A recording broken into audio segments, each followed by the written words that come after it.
It's time for the Covrprice Top 10. We're going back 1 year. Did you like that voice? I seemed a little, I didn't like that. We're going back 1 year. Covrprice Top 10, 1 year. Got it, good. I'll see you in a second.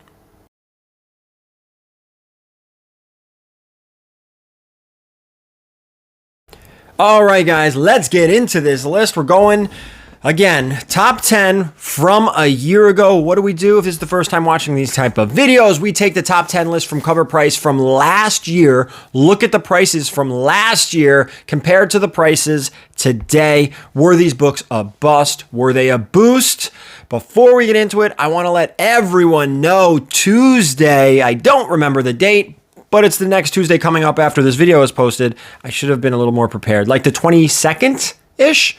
Thursday, wait, 19, 20, 21, 22, 23. The 23rd-ish?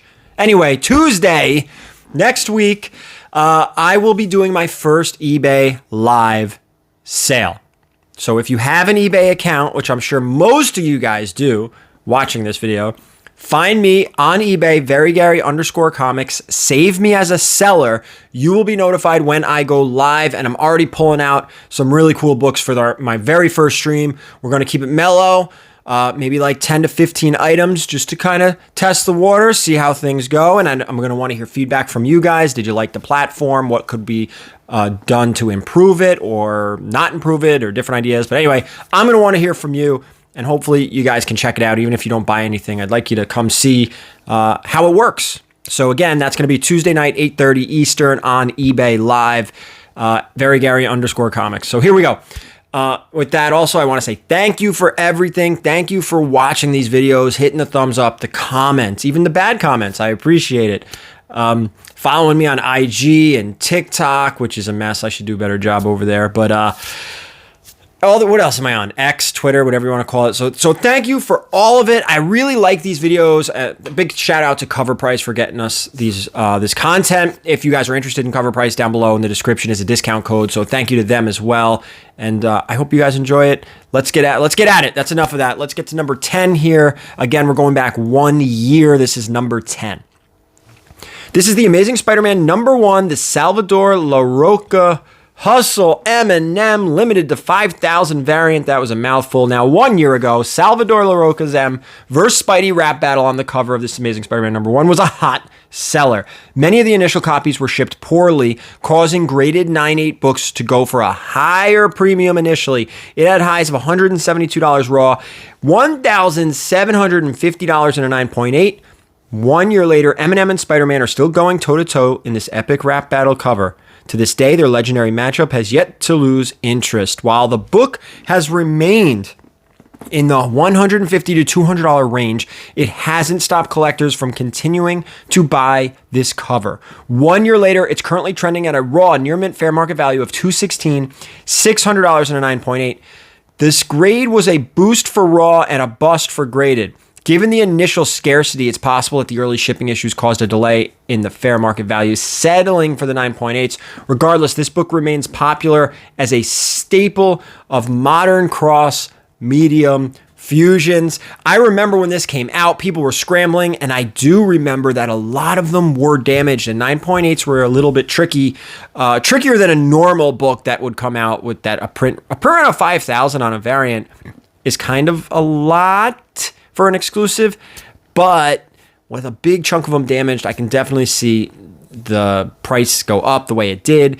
This seems more like the right kind of price, like a $500 9.8 for a book that has few 9.8s. Seems about right. Let's get to number 9. This is Omega Men #3. 1 year ago, James Gunn tweeted a picture of the character Lobo, and immediately this book started popping up on our top list. Whenever Gunn announces news about the DC Movieverse, traction always helps this book resurface. At the time, this had highs of $100 raw, $400 in a 9.8. 1 year later, while we're aware of the upcoming DC slate, Lobo is not explicitly listed. However, the rumor that Jason Momoa will play Lobo in the new universe, tons of rumors. It's currently trending at a raw near mint fair market value of $70, $294 for 9.8. This issue was a bust for raw and for graded. It's entirely possible that this could be a potential dip and that the book could see a rise in value should an announcement come. However, the Gunn universe is still conceptual and it's hard to speculate on the direction and success of Gunn's slate. However, our hopes are high. I think it's a good bet, not a safe bet, but a decent bet that Momoa is going to play Lobo. He loves the character. He already has the look.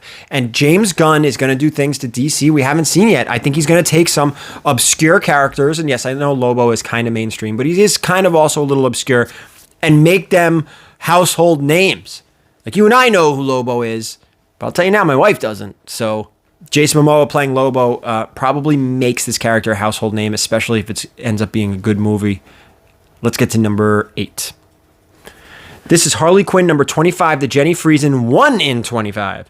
It seems like the multiverse has been the key word for comic properties over the last few years. Spoiler alert, this book ends on a page showcasing multiverse versions of Harley Quinn. Have you ever wanted to see Harley Quinn as a mermaid? How about a bat? Or a mecha? Well, wish granted. On top of all these new variants, Jenny Friesen gives us a fantastic cover showcasing Harley and her hyenas, Bud and Lou. Now, 1 year ago, it had highs of $67 raw. 1 year later, it's currently trending at a raw near mint fair market value of $52 and $100 for a 9.8. It's hard to say this was a complete bust for raw copies, but the fair market value definitely declined. Yet, it's doing double ratio 1 year later, which is pretty solid. Additionally, there were no 9.8 sales to compare, so we will need to continue watching how this book performs over time. However, it's clear that that Harley Quinn's popularity is continuously rising. I do like this cover. I do like Jenny Friesen's art. I think she's very good. Very good. Let's get to number 7. This is the Spectacular Spider-Man number 24. We're going back a little ways here.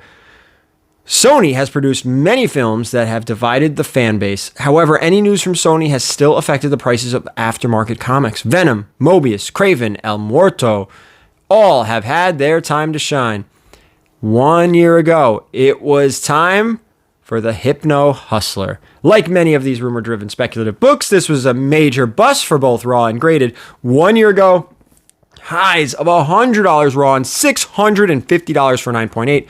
1 year later, it's currently trending at a raw fair market value of $15, $255 in a 9.8. Betting on speculation can be dangerous, but it has become more evident that betting on Sony Studios speculation can be costly. Nobody should have bet on this character. I don't care if Sony made it, Disney, Marvel, anyone. No, don't do that. That's crazy. Hopefully you guys weren't the ones buying in on Hypno Hustler at a high price point. No, shame on you if you did. Let's get to number 6. The Joker, the Man Who Stopped Laughing, number 3, the Lee Bermeo variant. Keep the holidays going with this festive cover, as it looks like we have a Christmas classic for the Clown Prince of Crime. 1 year ago, this was another Christmas variant trending during the holiday season. It had highs of $26 raw, $200 in a 9.8. 1 year later, this festive cover hasn't lost its charm.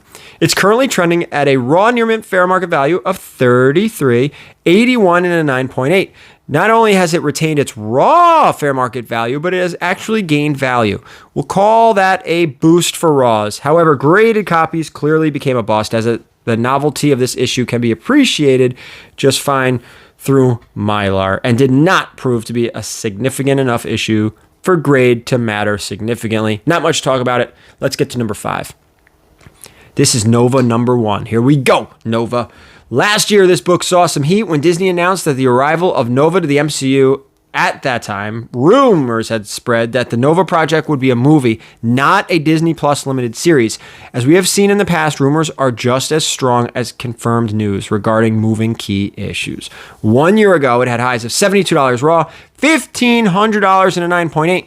1 year later, the rumor is that the Nova project has been indefinitely grounded. Regardless, it's still currently trending at a raw near mint fair market value of $76 and $956 in a 9.8.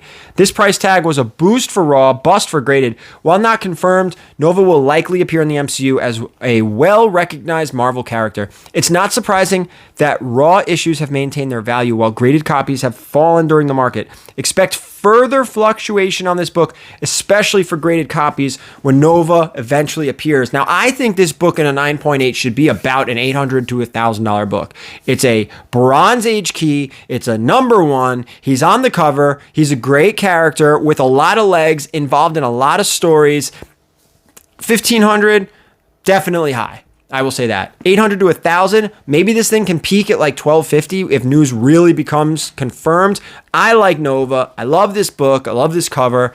I think it has always been slightly undervalued, except for that little blip in that 1,500 9.8. That's too much money. Let's get to number 4.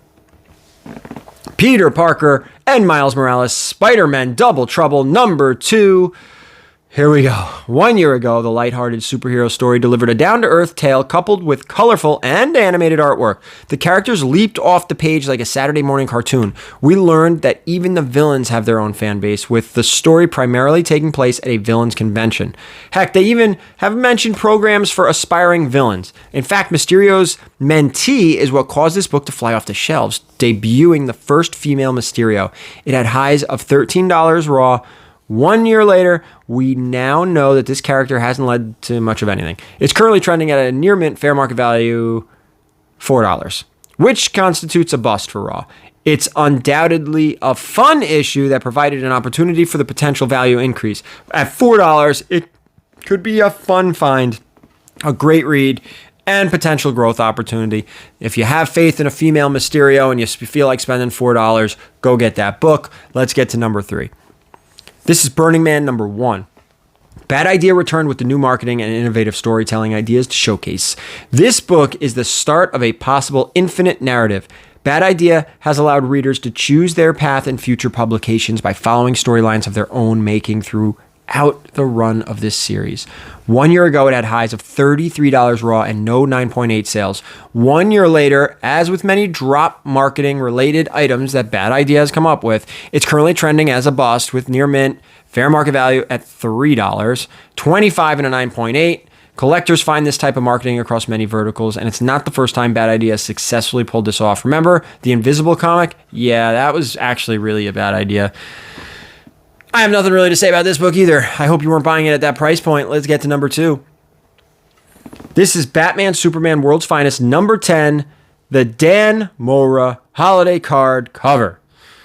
The Guardians of the Galaxy may have Kevin Bacon, but DC has Paul McCartney. While a certain Joker cover delivered a more menacing holiday tone, this cover is much more festive.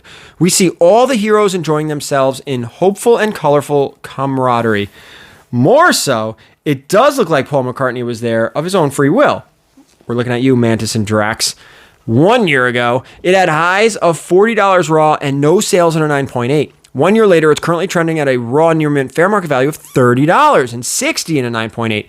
This raw issue is a bust, as with the other holiday cover mentioned, while this book did see a 25% decrease in fair market value, it has held its relative value, especially given that it's not a key issue, and yet another modern comic with a huge print run. All right, before we get to number 1, guys, I just want to remind everybody in the description down below, there is a discount code for Covrprice if you're interested. More so, there's a discount code for comic supplies, specifically GeminiComicSupply.com.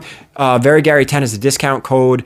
If you mail a lot of comic books, you have to use the Gemini mailers, right? So check that out too. Get yourself, I think it's like 10% off, which is pretty decent. With that, let's get to our final book on the list. Let's get to number 1. This is Thor, God of Thunder, number 19. Oh, my boy, Asad Ribic.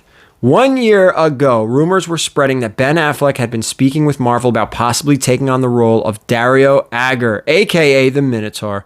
While the studio still hasn't confirmed anything, these rumors were enough to bring some heat to the Minotaur's first appearance. It had highs of $19 raw, $10 and a 9.8 at the time.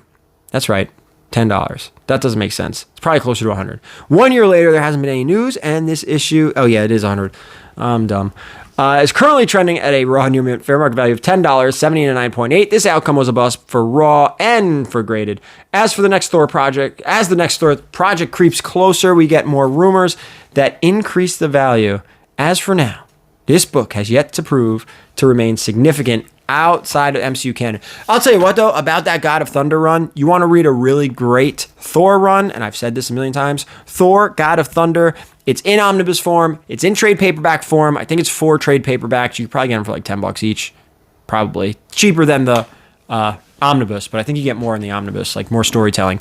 Anyway, great run.